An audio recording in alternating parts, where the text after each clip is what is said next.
The 16th century, a time of elaborate clothing and bold fashion choices. And one of the most unique trends of the era was the padded hose, or trunk hose, that men wore to make their legs look like tree trunks. These voluminous garments were made of padded fabric that extended from the waist to the knee, and they were often decorated with intricate embroidery or other embellishments. The look was completed with a pair of stockings or tights, which helped to accentuate the padded effect. It's hard to imagine how anyone could move around comfortably in such a garment, but fashion has always been about making a statement, no matter the cost. And the trunk hose certainly did that. It was a bold and daring style that made its wearer stand out in a crowd. While it may not be the most practical trend, there's no denying that the padded hose was a true fashion statement of its time. The Victorian era, a time of elegance, sophistication, and some truly outlandish hairstyles. One of the most iconic looks of the era was the towering hairdos that women wore, which were often adorned with all manner of accessories. But perhaps the most bizarre of these accessories were the bird feathers and even stuffed birds that some women incorporated into their hairstyles. Yes, you read that right, actual birds, perched atop their coiffed hair.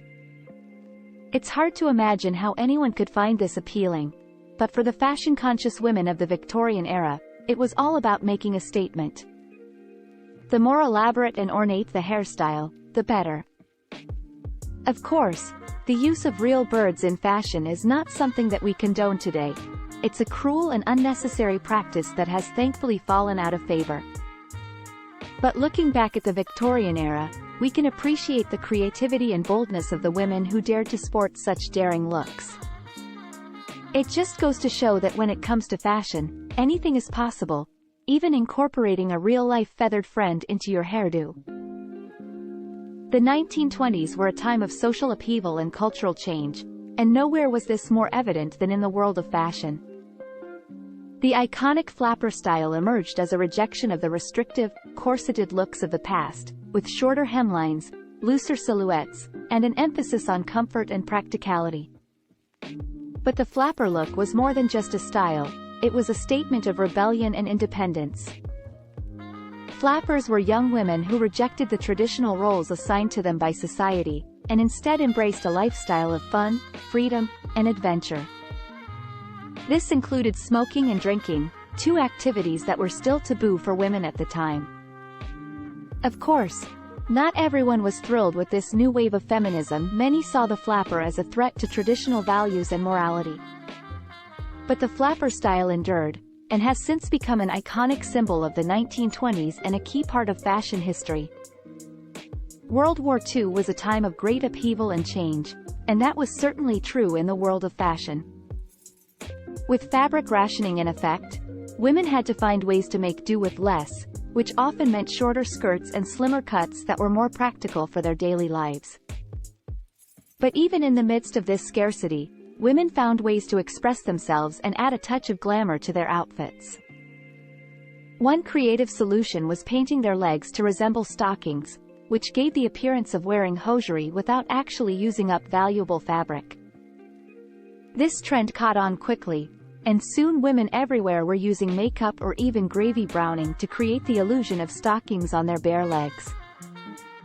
It's a testament to the ingenuity and resilience of women during a difficult time, and a reminder that even in the darkest of times, fashion can still be a source of joy and creativity.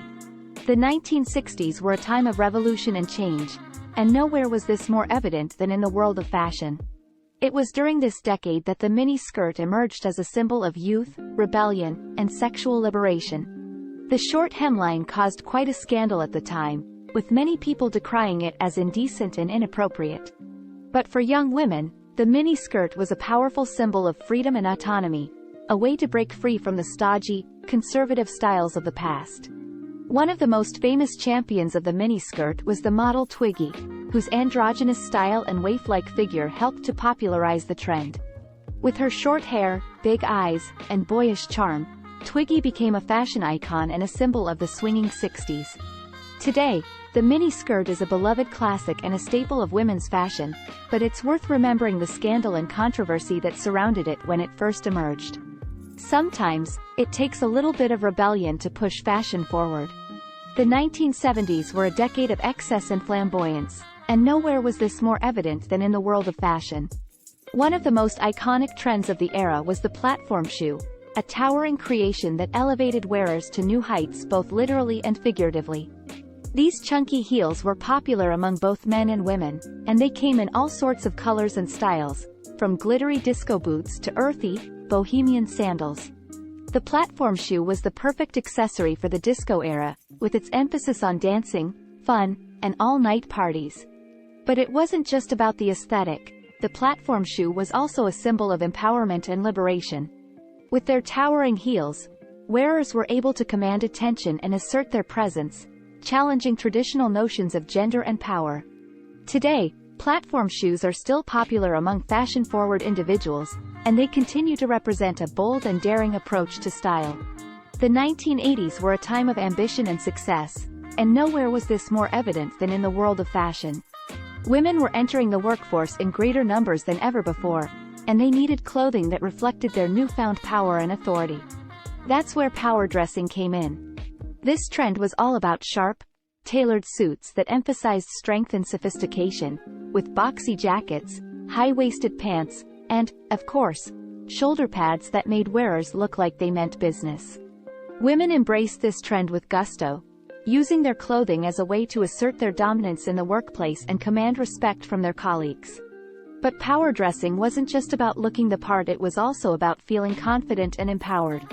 With their sharp suits and bold accessories, women were able to step into positions of authority with style and grace. Today, power dressing is still a popular trend, with many women choosing to wear tailored suits and strong, structured pieces to assert their presence in the workplace and beyond. It just goes to show that sometimes, the clothes really do make the woman.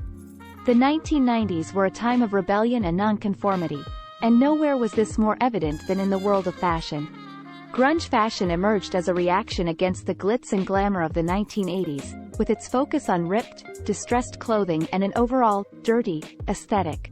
Flannel shirts, ripped jeans, and combat boots became the go-to look for those who wanted to look cool and effortless, and the trend quickly caught on among young people around the world. Even high-end designers like Marc Jacobs got in on the action, incorporating grunge elements into their runway shows and collections.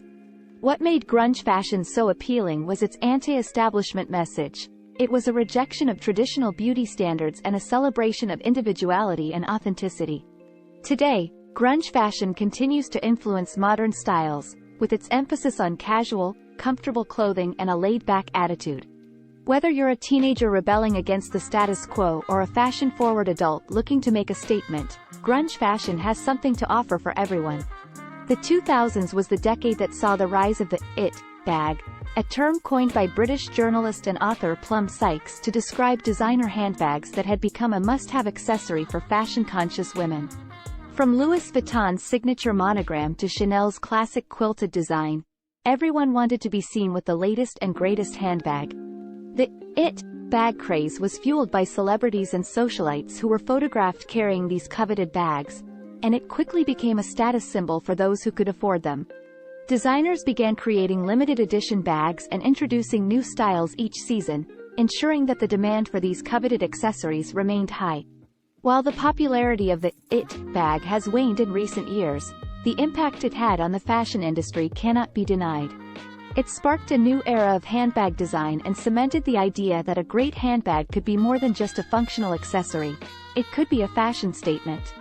In recent years, there has been a noticeable resurgence of vintage fashion, with people all around the world embracing the styles of past decades and putting their own modern twist on them. From 1920s flapper dresses to 1970s bell-bottoms, vintage fashion has become a popular way to express individuality and stand out from the crowd. This trend has been fueled by social media, with platforms like Instagram and Pinterest showcasing vintage fashion influencers who inspire others to experiment with different styles. By mixing and matching vintage pieces with contemporary clothing, people are able to create unique looks that are both stylish and sustainable. The resurgence of vintage fashion is also a reflection of our desire to celebrate the past while looking towards the future, and a reminder that great style never truly goes out of fashion. And there you have it, folks, 10 fascinating facts about the history of fashion. Whether you're a trendsetter or a trend follower, one thing is for sure: fashion will always be a reflection of the times, and we can't wait to see what the future holds.